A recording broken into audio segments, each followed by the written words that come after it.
Prime tutors এর ত্রিকোণমিতির আরেকটি নতুন ক্লাসে তোমাদের সবাইকে স্বাগতম। গত ক্লাসে আমরা তোমাদের পাঠ্য বইয়ের 9.2 অনুশীলনের 10 নম্বর অঙ্কটা করে দিয়েছিলাম।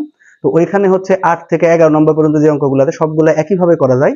ওই 10 নম্বরটা ফলো করে তোমরা 8 থেকে 11 যে অঙ্কগুলো আছে সবগুলো বাড়িতে করে ফেলতে পারবা। যদি সমস্যা হয় আমাদেরকে কমেন্টে জানাতে পারবা, আমরা সেটা সমাধান করে দেবো ইনশাআল্লাহ। এরপর আজকে আমরা এখানে 16 নম্বর অঙ্কটা দেখবো। এই 16 নম্বর অঙ্কের ক্ষেত্রে আমরা হচ্ছে ওই যে 12 থেকে শুরু করে 17 পর্যন্ত সবগুলো অঙ্ক একইভাবে সমাধান করা যাবে। তো আমরা 16 নম্বরটা দেখে বাকিগুলো করতে পারবো, বাকিগুলো তোমরা বাড়িতে ট্রাই করবা। যদি সমস্যা হয় আমাদেরকে কমেন্ট করে জানাবো। তো এখানে দেখো বলা হচ্ছে, দেখাও যে sin 2a সমান 2 tan a divided by 1 plus tan square a যদি a সমান 45 হয়। তার মানে এই যে a কোণটা দেওয়া আছে, এই কোণের মান 45 ব্যবহার করে এই জিনিসটাকে আমাদের প্রমাণ করতে হবে। তাহলে প্রমাণ করার উপায় হচ্ছে দুইটা। একটা উপায় হচ্ছে বাম পক্ষ থেকে আমরা হিসাব নিকাশ করে আস্তে আস্তে ডান পক্ষ সরাসরি নিয়ে চলে আসবো, এটা একটা প্রমাণ। আর আরেকটা ওয়ে হচ্ছে, যদি আমরা বাম পক্ষে একটা মান বের করি আবার ডান পক্ষেরও আরেকটা মান বের করি, দুইটা মান যদি সমান হয় তাহলে কিন্তু আমরা বলে দিতে পারি বাম পক্ষ সমান ডান পক্ষ। তো এই ক্ষেত্রে যদি আমরা দুই পক্ষের মান বের করে হিসাবটা করি আমাদের জন্য সুবিধাজনক হয়। এই জন্য আমরা বাম পক্ষে একটা মান বের করবো, ডান পক্ষে একটা মান বের করবো, করে সমান দেখাবো। তাহলে এখানে প্রথমে আমাদের কাজ হচ্ছে বাম পক্ষের মানটা হিসাব করা। তাহলে এখানে বাম পক্ষ কি আছে দেখি। বাম পক্ষ আছে হচ্ছে sin 2a, sin 2a।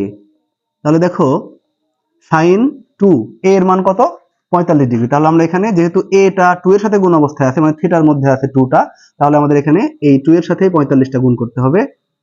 তাহলে আমরা এখানে পেয়ে যাচ্ছি হচ্ছে sin 90 ডিগ্রি। এখন তোমরা জানো sin 90 ডিগ্রি মান কত, sin 90 মান হচ্ছে 1। তাহলে আমরা বাম পক্ষ পেয়ে গেলাম হচ্ছে 1।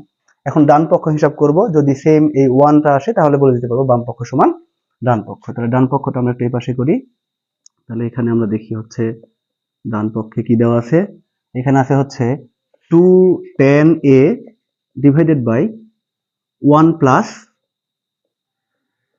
tan square a। তাহলে a এর মান যেহেতু প্রশ্নে উল্লেখ করা আছে 45 ডিগ্রি, তাহলে ওই মানগুলো একটু বসায় দিই। তাহলে এখানে আমরা লিখতে পারবো 2 tan 45 degree divided by 1 plus tan a এর মান, tan এর ক্ষেত্রে a এর মান যেহেতু 45, আমি tan 45 লিখলাম, এবং যেহেতু স্কয়ার আছে আমরা স্কয়ারটাকে এখানে দিয়ে রাখলাম। এখন আমাদের কাজ হচ্ছে শুধু এই মানগুলো বসায় দেওয়া, তারপরে হিসাব নিকাশ করলেই 1 চলে আসবে আশা করছি। তো দেখি 2 আছে, 2 এর সাথে যেহেতু tan 45 গুণ অবস্থায়, তাহলে tan 45 এর মান 2 এর সাথে গুণ হবে। তাহলে tan 45 এর মান হচ্ছে 1, এখানে বসায় দিলাম, ডিভাইডেড বাই 1 প্লাস tan 45 এর মান 1, এবং তার উপরে আছে যেহেতু tan এর উপরে স্কয়ার, তাহলে এই 1 এর উপর আমাদের দিতে হবে স্কয়ার। তাহলে দেখি কি হচ্ছে। তাহলে 2 into 1 মানে হচ্ছে 2, ডিভাইডেড বাই 1 প্লাস 1 স্কয়ার মানেও কিন্তু 1। তাহলে 1 স্কয়ারের মান যেহেতু 1, তাহলে 1 প্লাস 1 হিসাব করলে পাওয়া যায় 2।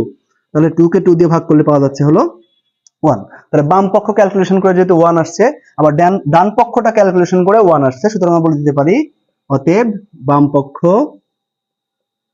সমান ডান পক্ষ। এটা দেখানো হলো।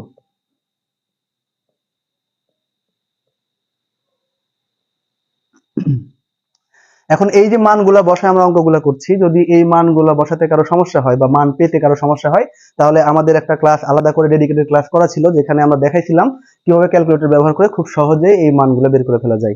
এছাড়াও তোমরা বিভিন্ন কৌশল অবলম্বন করে মানগুলো মুখস্থ রাখার চেষ্টা করবা, যেন অঙ্কটা অল্প সময়ের মধ্যে করতে পারো। তো আশা করি এই ধরনের অঙ্ক যদি তোমাদের আসে তোমরা খুব সহজেই এটাকে প্রমাণ করে দিতে পারবা। তো এই ক্ষেত্রে তোমরা 11 থেকে 17 পর্যন্ত যে বাকি অঙ্কগুলো থাকলো 16 নম্বরটা বাদে, সেগুলো বাড়িতে করবা। যদি কোনো রকম সমস্যা হয় তারপর তো আমরা আছি ইনশাআল্লাহ।